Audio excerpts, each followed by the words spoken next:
So how much do you think it costs to start a Dragon Ball collection that actually looks good? Because if you've ever gone looking, you've probably seen figures that have costed $600, $800, and you probably just close the tab after that. Here's the thing that nobody tells you though. You don't need to spend that much to build a shelf that looks pretty awesome. So I put it to the test. I built 5 collections, $100, $250, $500, $750, and $1,000. And I'm walking you through every single figure that I selected and why it earned its spot.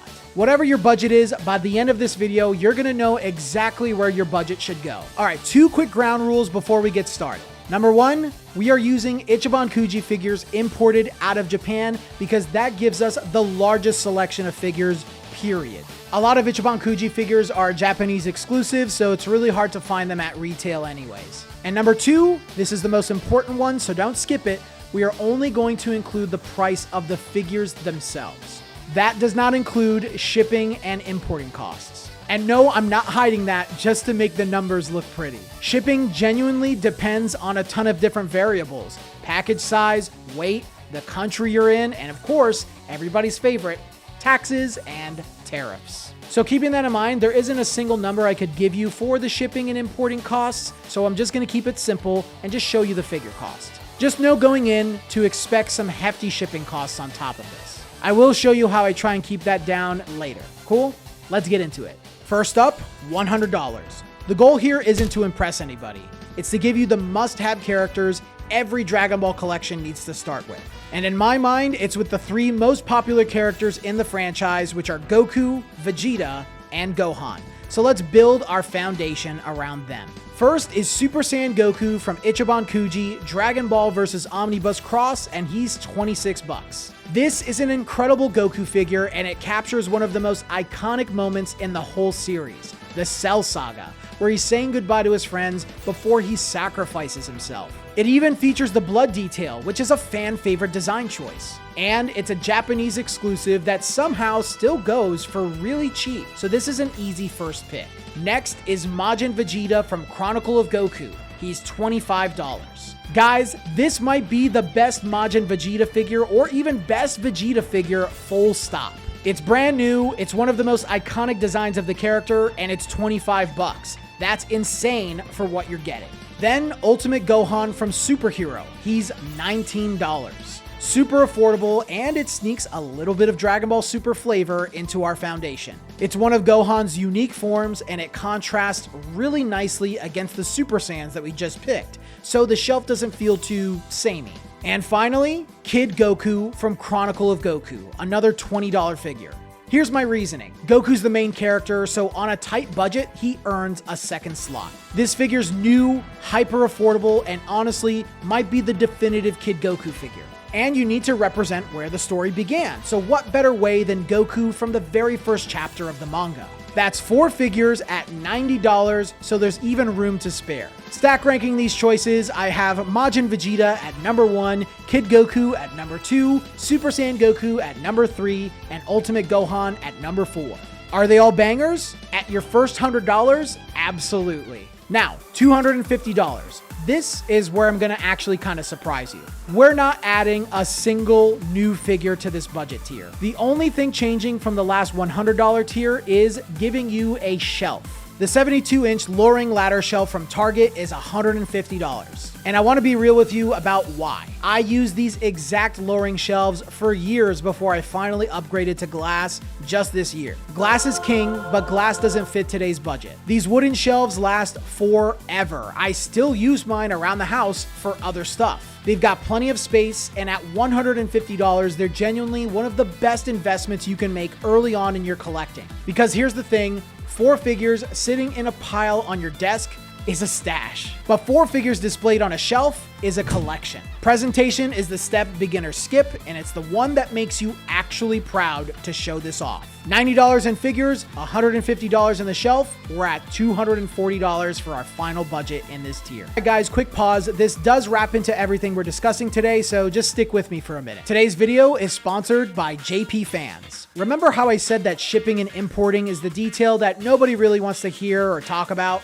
JP Fans is the Japanese proxy service I use to handle exactly exactly that. Here's how it works. They let you buy figures straight from Japanese retailers and auction sites that don't normally ship to the US. Then they consolidate everything into one parcel at their warehouse and then they forward it to you. The reason a proxy matters for this whole list is it gets you Japan market pricing instead of the marked up resale prices that we deal with over here in the United States. And that's where a big chunk of these savings actually come from. If you want to try it, there's a registration link in the description, the pinned comment, and my channel bio via the link tree. Sign up through that and use code PEACHES20 for 20% off your shipping once you build your parcel at their warehouse.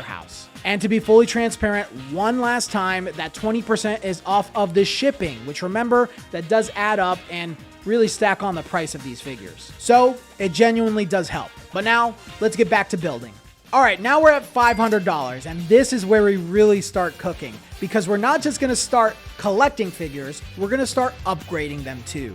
First swap, Super Saiyan Goku from Chronicle of Goku, $68. We're going to retire the original $26 Goku from Omnibus Cross for what a lot of us consider the definitive Super Saiyan Goku figure right now. Flowing hair, battle damage, huge muscles, the detail is just on another level. And it makes a killer centerpiece because he's posed looking back instead of forward. So it stands out from everything else on the shelf. At $68 for the definitive version of the most important figure in the franchise, that's a sweet deal. We're going to keep Majin Vegeta and Kid Goku, but then we're going to add Bulma from Chronicle of Goku at just $72. Bulma represents so much of what Dragon Ball is, and she's the perfect companion piece to Kid Goku for that OG Dragon Ball representation. This is her best figure. It captures how cute she is, but also her sense of adventure, right down to the detailed Dragon Ball radar in her hand. There are other Bulma options, but this is the must-have. Next, Super Saiyan 4 Goku from Omnibus Cross, $36. It's time to expand past the core story of Dragon Ball and into Daima, and this Master Lie's adult Super Saiyan 4 Goku is exactly how we do it. I rank this as the best release of 2025. There's a ton of hype behind it. Super Saiyan 4 is a fan favorite form, it's intimidating, and at $36, it's another affordable Japanese exclusive that looks awesome next to any other Ichiban Kuji figure. But hey, I didn't forget about the GT representation.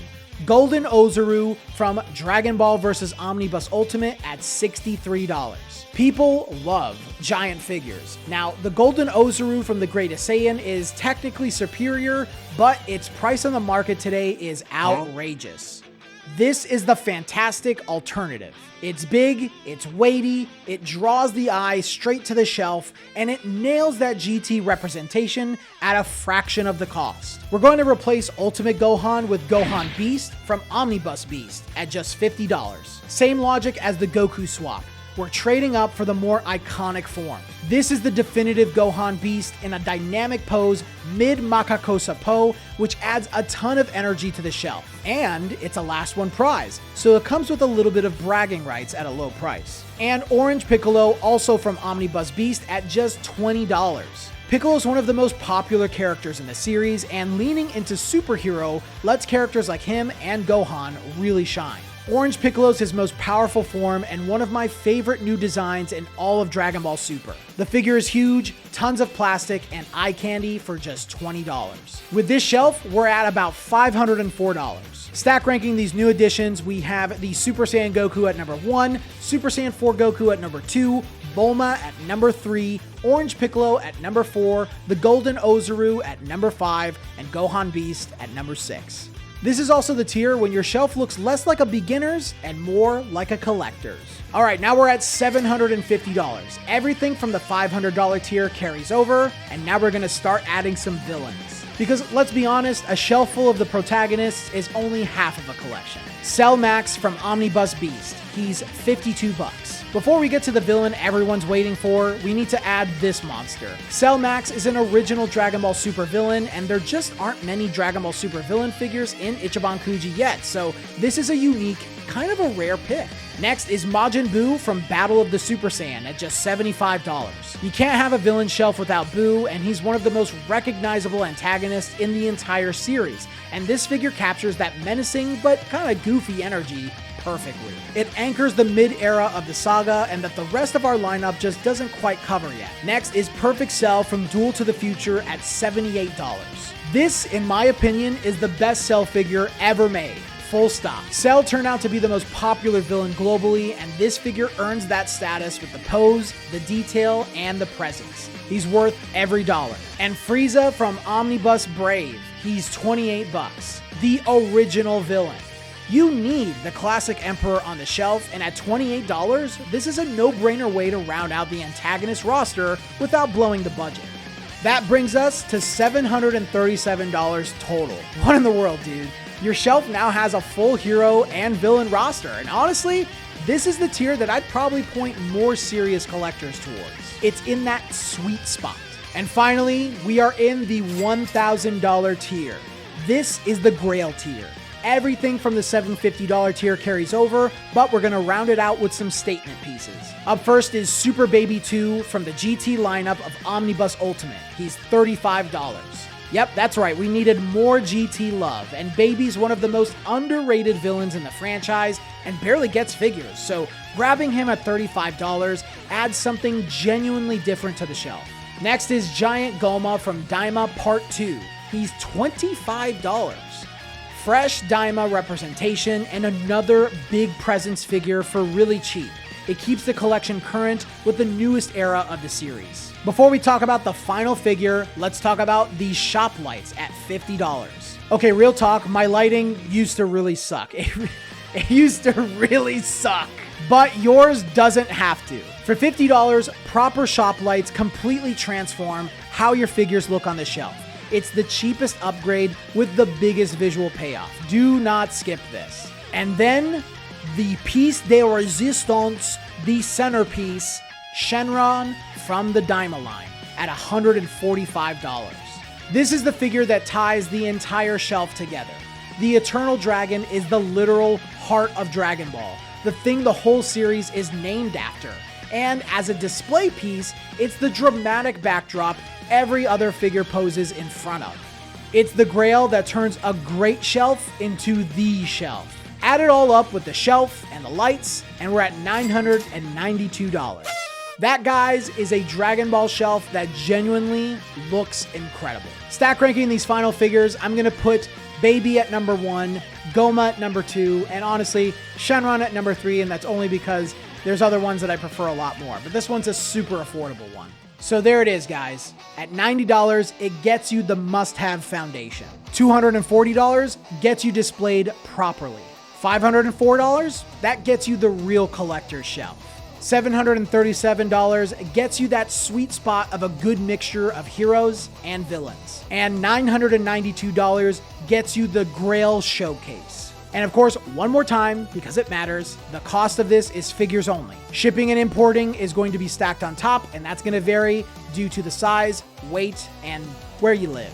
Use a proxy like JP Fans and either consolidate all your items into a single package or multiple packages, whatever makes the most sense for your budget and whatever the number looks like for you. Just keep it as manageable as possible. But that's it for today's video, guys. Let me know which one of these budget tiers that you would build. Subscribe if you haven't already, and of course, like this video if you enjoyed it. And of course, in the comments section, let me know what other type of Dragon Ball collection builds you'd like to see like this. If you want to join our growing community of Dragon Ball collectors that are just like you, check the link in my description or via the link tree in my bio so you can jump on in and show off your collection. And if you want to go even further beyond in supporting the channel, consider becoming a YouTube member so you can enter into our monthly giveaway where the higher the tier you select, the more prizes you can win in the giveaway. But I think that's all I got for you guys today, so until the next video, I'll see you all later.